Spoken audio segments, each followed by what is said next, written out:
Good evening. Thanks for being with us tonight. A small-town police chief repeatedly drives his taxpayer-financed squad car for personal use. He falls behind in his training and rarely answers calls from the regional dispatch center. I-Team reporter Doug Wolf shows us where the chief goes and what the village of Niantic is doing about it.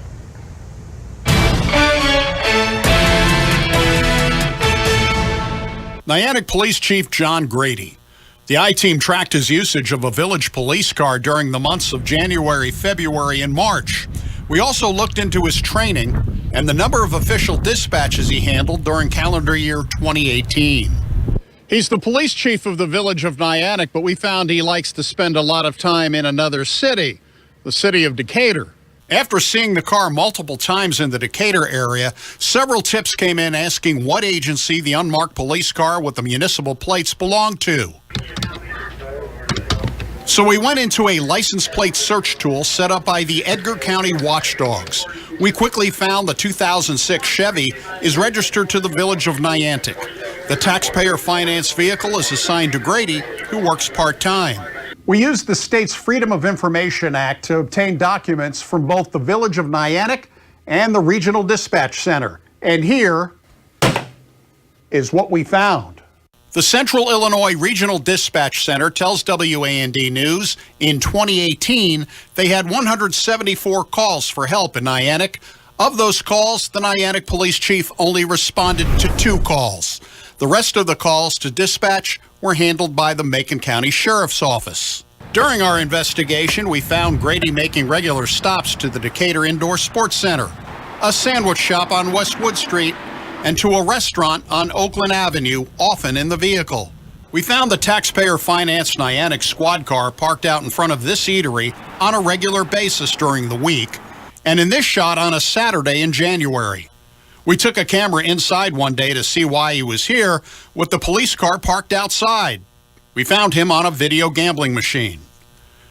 We also found Grady using the squad car for personal use to transport a juvenile, seen here in this highlighted photo. We did find the chief in Niantic once. On this particular morning, he was parked outside of the local market in Niantic. When he came out about a half hour later, he proceeded to immediately drive to Decatur. The I-Team requested a copy of the village policy on using the police car. The response came back from the village attorney saying there was no written policy in place. After our request of records, a special meeting was held by the Niantic board on March 27th. It was pointed out our inquiry brought to light the squad car was being used off-duty. A .1 trustee mentioned had been discussed in the past. April 1st, an ordinance was approved stating the village police vehicle cannot leave the village unless it is being used to assist other law enforcement agencies or for scheduled maintenance pre-approved by the mayor. Furthermore, only the mayor, trustees, or individuals being taken into custody can be transported in the police vehicle. We had also requested information on Chief Grady's training. In the minutes of the special March 27th board meeting, a trustee stated the chief was short 4 hours of training, plus 2 months behind on gun training. The minutes indicate the chief was suspended until training was complete. We requested an interview with either the chief or the mayor through their attorney. Both declined our request.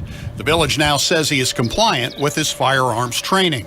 The village has requested his full records of compliance training to be included in his personnel file, and an ordinance has been passed requiring a copy of all training in the future be provided to the village within 30 days of completion. For the I-Team in Niantic, Doug Wolf, WAND News.